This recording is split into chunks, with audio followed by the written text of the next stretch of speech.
You know that feeling when the days just blur? Mm. Like you're living the same Tuesday over and over again, even if it's not literally Tuesday, Mm-hmm. you know? That sense of being stuck in a loop, just kind of going through the motions. Mm.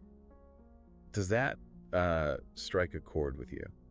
It's interesting, isn't it? Even just thinking about that feeling can sometimes bring up a little bit of unease, Yeah. or maybe a recognition, or even a sort of pushback against it. It's not always comfortable, is it, to acknowledge that sense of being on a treadmill. Exactly. And that little niggle of discomfort, that feeling. Yeah. That's actually where we're going to start our exploration today. Okay. We're going to look at this through the lens of Gestalt therapy. Mm. Now, at its heart, Gestalt is really about what's happening for us right here, right now, in this moment, our immediate awareness. And I think it's really important to see that discomfort not as some kind of failure on your part or something wrong with you, but maybe more like a signal. Yeah, like a little internal nudge, maybe suggesting that things aren't flowing quite as they could be, perhaps. That there's a possibility for something different trying to emerge. Okay, think about someone we might all sort of recognize. Let's just call him Alex. Okay, Alex. So Alex starts his day, right? Full of the best intentions, genuinely wanting things to be different this time. Mm-hmm. We've all been there. But then, almost automatically, he just falls into the same old patterns. Yeah. Checks the email, scrolls through social media, the usual routine, you know the drill. Yep, the autopilot kicks in. Exactly. And by the end of the day, he's right back to that familiar place, that feeling of frustration, Wow. sort of hoping tomorrow will magically be better, even though deep down, he's not so sure it will be. Mm-hmm. Does any part of that resonate, that gap between what you intend and what actually, well, happens? Yeah. And that feeling of recognition, even if it's just a slight one, that's actually a really powerful moment of awareness. Right. It's about just noticing what is present in your experience right now, not judging it, just noticing. So why do we find ourselves in these ruts? I mean, why does Alex, and maybe we do too sometimes, keep repeating these patterns even when they leave us feeling kind of unfulfilled? Well, it's interesting to consider the element of safety that repetition can offer. You know? Safety, even if it's not fulfilling. Yeah. Even if it's not bringing us deep satisfaction, those familiar routines can feel predictable, like a buffer almost, against the uncertainty of the unknown. There's a certain comfort in knowing what comes next, even if what comes next isn't great. That makes sense. So think for a moment maybe about your own daily rhythm. The things you do almost without even thinking, your morning coffee routine, the way you drive to work, how you tackle your inbox. The automatic stuff. Yeah, exactly. These aren't necessarily bad habits, right? They often make life easier, more efficient. But the question is, are you really present during those times? Or is your mind somewhere else entirely? And that really points us straight to the Gestalt idea of the here and now. Everything we truly, truly experience unfolds in this present moment. The past. That's a memory. The future. It's an anticipation, a projection. But our minds are often elsewhere. So often. Our minds are off somewhere else, replaying old arguments, planning the weekend, worrying about next week, much like Alex might be mentally outlining his entire day while he's still, brushing his teeth. Not really in the act of brushing his teeth. Okay, so this brings us to a really interesting concept in Gestalt therapy called unfinished business. Mm-hmm. What exactly does that mean? It sounds significant. Yeah, it is. Think of unfinished business like emotional baggage. Things left over from the past. Baggage, okay. Like what? Like unresolved feelings, things you never said, or maybe actions you started but never completed, stuff from the past that's still kind of hanging around and influencing how you move through the world today, often without you even realizing it. So, in our example, Alex's unfinished business. Mm-hmm. It might be that dream he had of, say, writing a novel that he's just sort of put aside, packed away. Precisely. Or maybe it's a conversation he needed to have with someone years ago. That unwritten novel, that unspoken word. It likely represents a part of himself, maybe his creativity, his passion, a need for connection, something that hasn't been fully expressed or acknowledged. Oh, I see. And this unfinished business, it doesn't just disappear, It lingers. It can subtly shape his choices, maybe keep him tied to those comfortable yet ultimately unfulfilling routines because facing the unfinished stuff feels harder. So it's like an anchor to the past, pulling him back into the same patterns. In a way, yes, it keeps energy stuck there instead of available for the present. And for you, listening right now, what might your unfinished business look like? Maybe what relationships have you been meaning to address but haven't? What dreams have you let fade a bit? What aspects of yourself have you perhaps put on hold? Just noticing what comes up as you ask that. Yeah. These unresolved elements can be really powerful drivers of those repetitive patterns, those eternal Tuesdays you might be noticing in your own life. Yeah. And you mentioned routines providing safety. Mm. We often create them as a way to feel in control, right? Oh, absolutely. If we can plan everything out, tick all the boxes, schedule every minute, it gives us this sense of being on top of things, managing it all. But could that very pursuit of control, that need for predictability, actually be limiting our experience? That's the paradox, isn't it? That need for control and predictability might actually close us off to new possibilities, to spontaneity, to the very things that could bring us a sense of aliveness, of growth, maybe even joy. When was the last time you did something truly unexpected? Something just for the fun of it, something that sparked real excitement or curiosity? And that connects beautifully to the Gestalt idea of play, doesn't it? Play, like for kids. Well, yes, but not just for kids. In Gestalt, play is seen as a really vital state for adults, too. It's about being fully engaged, curious, creative, exploring. So not necessarily about games, but more a state of being. Exactly. It's about letting go of those rigid expectations, being less fixated on a particular outcome, and allowing yourself to just explore and be present with what's unfolding. When did you last truly give yourself permission to just play in that sense? That's a challenging question. Now, as we're talking about this, I imagine some listeners might be thinking, okay, this sounds nice, playfulness, spontaneity, Yeah. but I have responsibilities. I'm just too busy. I have Yeah. to do these things. How does Gestalt look at that idea of responsibility? That's a really common sticking point. Responsibility is often seen as this heavy burden, a duty, something you have to do, like you said. Obligations. But in Gestalt, it's framed a bit differently. It's more about ownership, Right. responsibility, your ability Yeah. to respond. Partnership. How so? It's about recognizing that even within the constraints of your life, and we all have constraints, you still have choices in how you respond to your circumstances, how you engage with those responsibilities. It's about shifting away from maybe blaming external factors, I have no choice, and acknowledging your own agency, your own part in the situation, however small it might feel. So when we find ourselves saying, I have to do this, Gestalt might encourage us to pause and look a little closer, to ask, is that absolutely 100% true? Exactly. What's the story we're telling ourselves about our obligations? Is it really a fixed, unchangeable reality, or could there be more flexibility, more choice, maybe even just in our attitude than we're currently allowing ourselves to see? Because often those have-tos can be a kind of subtle resistance, right? Yeah, A way to avoid making a different choice. precisely. They can become a justification for staying put, for not exploring other possibilities, for resisting change. Wow. Okay, so all of this really seems to circle back to that initial idea you mentioned. Awareness. It really does. And again, that's not just about intellectually understanding these concepts like, oh yeah, I get unfinished business. Right, not just ticking a mental box. No, it's a deeper, more embodied awareness. It's about paying attention right now, as you're listening to this, to what's actually happening within you.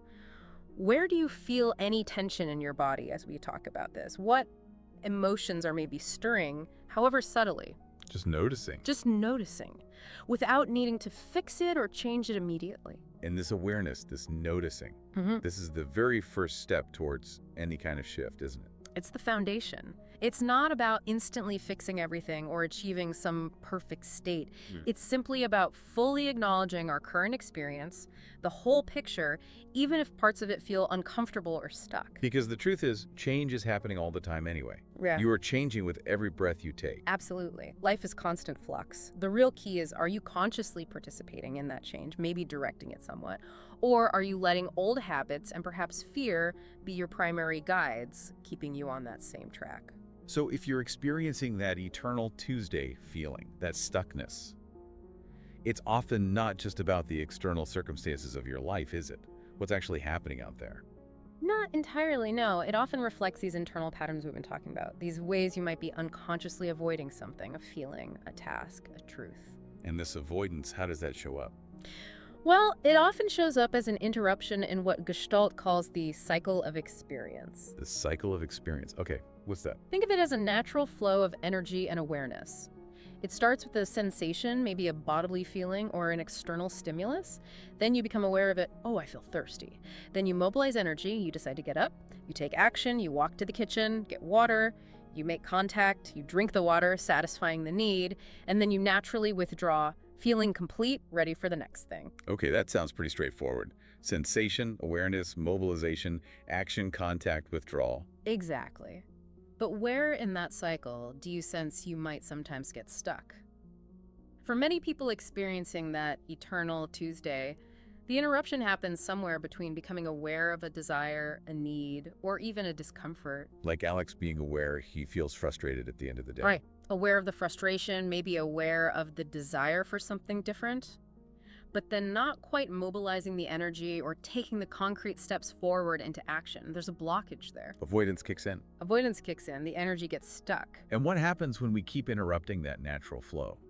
When we avoid taking action on what we're aware of? Well, when we interrupt that cycle consistently, things remain unfinished. They don't just go away. This creates that emotional debt we touched on earlier. Yeah, the unfinished business again. Exactly. These unresolved feelings, unmet needs, impulses that weren't acted upon, they tend to accumulate. Yeah. And they can manifest as that ongoing background hum of unease or anxiety or just feeling fundamentally stuck and drained. So the avoidance actually creates more discomfort in the long run. Often, yes. It's like trying to hold a beach ball underwater. It takes constant effort, and eventually it pops up somewhere else, often unexpectedly. Can we notice this in our bodies, this resistance? Absolutely. Take a moment right now, just check in with your body. Are there any physical sensations? Maybe a tightness in your chest or jaw, shallow breathing, a knot in your stomach? These can often be physical signals of some form of resistance or avoidance happening just below the surface of conscious awareness. What might those signals be indicating for you? You mentioned earlier these ways we cope, these creative adjustments or mechanisms of defense. How do those play a role in keeping us stuck in these cycles? Yeah, it's interesting to think about them as creative adjustments initially, things like procrastination, maybe blaming others sometimes, or even getting lost in overthinking. Things we all do. Things we all do, and often they started out as genuinely helpful ways we learned to cope with difficult situations, perhaps in childhood or earlier experiences. They helped us survive or manage overwhelming feelings. Okay, so they were useful once. They served a purpose. But the issue arises when, as we move into adulthood and different circumstances, these once adaptive behaviors become rigid habits. They become our default setting, even when they're no longer helpful, and they can actually limit our ability to fully engage with the present moment and respond flexibly. Can you give an example? Sure, like procrastination might be consistently masking an underlying fear of failure or judgment. Blaming your boss, like in the Alex example, can be a way to avoid looking at your own part in a difficult work situation, maybe your fear of speaking up. And overthinking. Overthinking, intellectualizing, that can be a very sophisticated way to avoid feeling the actual emotional reality of what's happening, staying in your head to avoid dropping into your heart or your gut. So these defenses, which at one point might have felt protective, can actually become the very walls of the prison, keeping us stuck. That's a great way to put it. Precisely, they become the familiar territory we don't leave, even if it's not serving us anymore. So how do we start to dismantle these walls, or at least peek over them? Well, the primary way, according to Gestalt, is through presence, through cultivating that ability to be fully here now. Easier said than done sometimes, especially when the discomfort arises. Absolutely. It takes practice. It's about being willing to fully inhabit the current moment, including any discomfort, without immediately judging it or trying to distract yourself. Okay, so how can we practice that? Cultivate that presence when the urge to just, check our phone or find something else to do feels so strong. When you notice that urge, the urge to distract, to numb out, to turn away from a difficult feeling or a challenging situation, see if you can just pause, just for a breath. Let's pause. Yeah. And instead of immediately acting on the urge, maybe gently try to lean in just a little bit towards the discomfort. Not forcing anything, but just turning your attention towards it with curiosity. Leaning in. Notice what's happening in your body. What are the actual physical sensations present? And maybe gently ask yourself, without needing an immediate answer, what might I be trying to avoid right now? Just asking the question can sometimes loosen the grip of the avoidance. That sounds like a small, manageable step. You also talked about projection, blaming others. How does that specifically keep these repetitive patterns going? Projection is a powerful one for keeping us stuck. When we project our own feelings, frustrations, or maybe even disowned parts of ourselves onto other people, we essentially avoid taking responsibility for our own experience. We locate the problem out there. Right, like Alex constantly blaming his boss for his unhappiness at work. Exactly. If it's all the boss's fault, then Alex doesn't have to look at his own role in the dynamic. He might be overlooking his own fear of taking initiative, maybe his own harsh internal critic that sounds suspiciously like the boss, or perhaps his passivity in the situation. So he avoids self-reflection by focusing outward. Precisely. A really useful, though sometimes challenging, question to ask yourself when you find yourself really pointing the finger, really blaming someone else, is, okay, wait, what part of this reaction, this feeling, might actually belong to me? Oof, that requires some honesty. It does, deep honesty. But it's incredibly freeing when you can start to own your part. Okay, another thing that I think many of us carry is the weight of expectations. What we think we should be doing, who we should be. How does that tie into this feeling of being stuck? Oh, the shoulds. It's fascinating how those shoulds can become like invisible bars on a cage, keeping us confined, often without us even realizing they're there. Expectations about ourselves, about others. About how life is supposed to be. And it's worth asking, are the goals you're pursuing, the life you're building, truly resonating with you deep down? Or are you perhaps living out someone else's script? Maybe your parents' expectations, or society, or some idea you picked up along the way about what success or happiness should look like. And trying to live up to those can be exhausting. Incredibly exhausting. And that rigidity, holding on to fixed expectations about how things must be, can really prevent us from embracing the natural flow, the messiness, the unpredictability of actual life. It keeps us from adapting and growing. So it sounds like discomfort, which we often instinctively try to push away or fix immediately, actually has a really important role to play in all of this. It's not the enemy. Absolutely not the enemy. Discomfort can be a powerful messenger, a teacher even. A teacher. How? It signals areas where there's potential for growth. It highlights where we might be resisting something important, maybe resisting our own truth, or it can signal where we're ready to expand beyond our current comfort zone. If we can begin to shift our perspective to see discomfort not as something to be feared or avoided at all costs, but maybe as a valuable guidepost on our journey, it can be quite transformative. It tells us where the work is, where the potential for aliveness lies. And these small choices we make every single day, the choice to notice or not, the choice to lean in or distract, the choice to stick with the routine or try something slightly different, they really do add up, don't they? It's not always about huge, dramatic changes. They absolutely add up. Every single choice, whether it's to engage with awareness even for a moment, or to slip back into those old, familiar, maybe unconscious patterns, it creates a ripple effect. Ripples. Yeah. Small negative choices day after day can reinforce those cycles of feeling stuck, draining our energy, but small, conscious, authentic choices, choosing the pause, choosing to notice your breath, choosing to speak your truth in a small way, they start to open up new possibilities. They build momentum in a different direction. It's worth considering, the kind of impact you want to have on your own life, the kind of inner legacy you're creating through these tiny daily actions and moments of awareness. So it really sounds like moving out of that eternal Tuesday, that stuck feeling, isn't necessarily about some massive life overhaul planned out for next year. Not necessarily, no. While big changes can happen, often the shift begins much smaller. It's more about these small, almost micro-level, moment-to-moment acts of awareness and choice.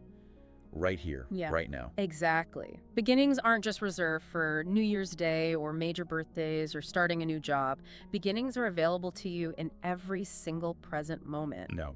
It's about embracing that inherent power you have to begin again right now, not with the goal of trying to fix yourself or become some perfect version, but simply to live more fully, more presently, and be more in alignment with what feels genuinely true for you in this moment. Okay. So as we start to perhaps cultivate this awareness, this presence, maybe lean into the discomfort a little, what are some key questions our listener might want to just sort of sit with, explore within themselves? That's a great place to land. It's helpful, I think, to gently consider, what story are you currently telling yourself about your life, about your capabilities, about what you believe is possible for you? Just notice the narrative. The story we tell ourselves. Yeah, and maybe ask, who might you be if you weren't held back by the fear of failure? Or interestingly, sometimes even the fear of success. What would change? Fear of success, that's an interesting one too. It is. And maybe, what could you create, explore, or experience in your life if you truly gave yourself permission to simply try things out, to experiment, and to learn as you go without needing it to be perfect right away? Permission to try and learn, not necessarily succeed immediately. Exactly. Remember that this is a continuous journey, not a destination. There's no arrival point where everything is suddenly fixed and perfect. And recognizing our shared human experience in this struggle, in this journey of becoming more aware, that can be a real source of strength and support. You're not alone in feeling stuck sometimes. That's a really hopeful place to leave it. Beginnings are everywhere. Right here, right now.